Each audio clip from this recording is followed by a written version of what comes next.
Anybody home? Come on out, everybody! It's time to play! You're crazy. I'm not crazy, I just don't give a fuck! Smoking bars outside inside, and I wanna know what the fuck you're doing with my time! Oh, I kick ass for the Lord.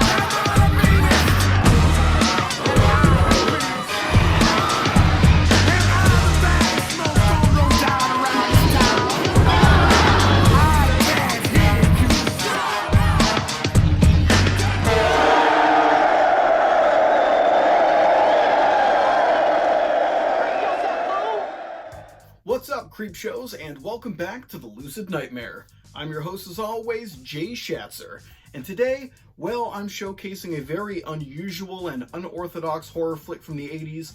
It's Wes Craven's 1981, well, not really a lot of people talk about it, but the movie is Deadly Blessings, or Blessing. Really interesting film that I watched for the first time, and really enjoyed the atmosphere that it had and the strange way that it told its story and just the setting in general. But yeah, let's get into the most unusual film, Deadly Blessing. Now, Deadly Blessing is, like I said, very unorthodox. It's an unusual film just because of the setting, the premise, a location where everything happens. It's a rural horror movie that focuses on a quiet town, country town that is pretty much surrounded by Hittites, like Amish-like folk, who are set in their ways, and they don't take kindly to outsiders. And that's kind of where the summary of the whole movie comes together. The plot, it begins with a murder that nobody knows really what happened, but a man who used to be a former Hittite who left the family and tried to do his own thing, had a farm, married his a girlfriend who was not one of them, and one night he ends up dying, which people think it might be an accident because he's pinned by his tractor, but we see a shadowy figure that kind of makes that stuff happen. So that's kind of the setup for it, and then the rest of the movie is the recently widowed woman refuses to leave her farm, and she has two other friends visit, and they want her to get the hell out of there. And the surrounding villagers are mostly Hittites, and one of them is the father of the man who died, and he leads the flock pretty much, and he tells everyone to not associate with her.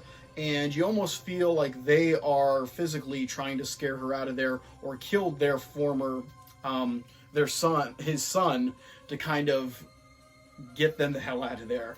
But there's a lot of interesting, weird, supernatural stuff that happens in between those moments. But it's really interesting. Like I said, Ernest Borgnine is in the main role of the Hittite leader, and he is phenomenal. The guy is very imposing.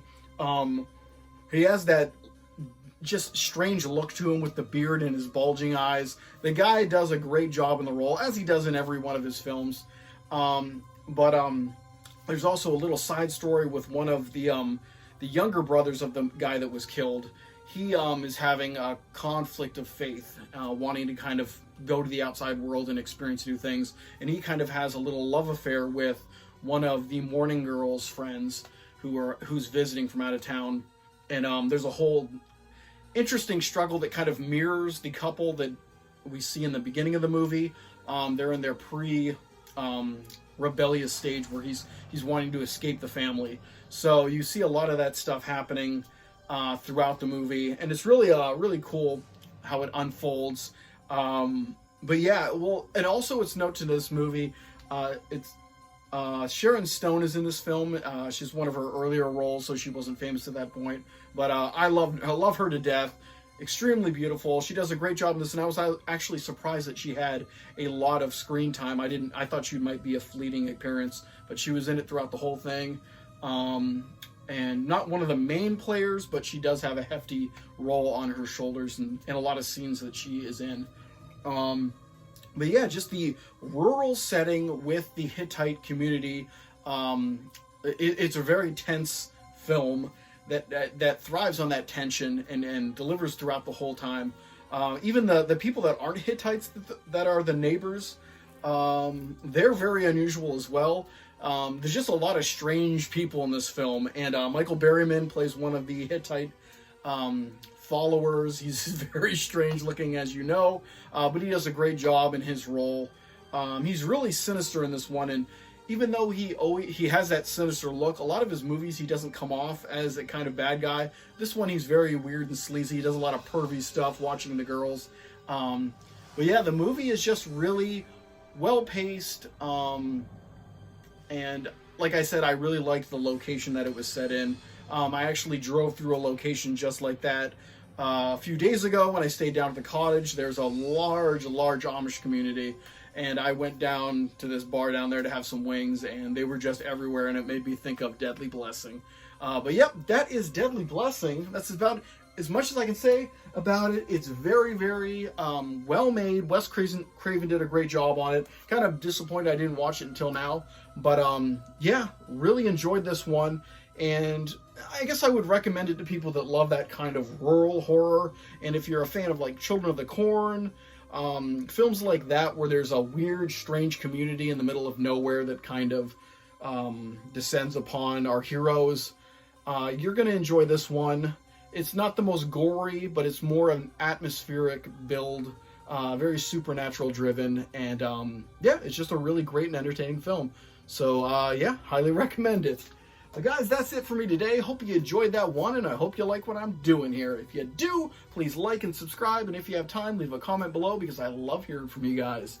But until then, I'll see you all at the next Lucid Nightmare. See ya!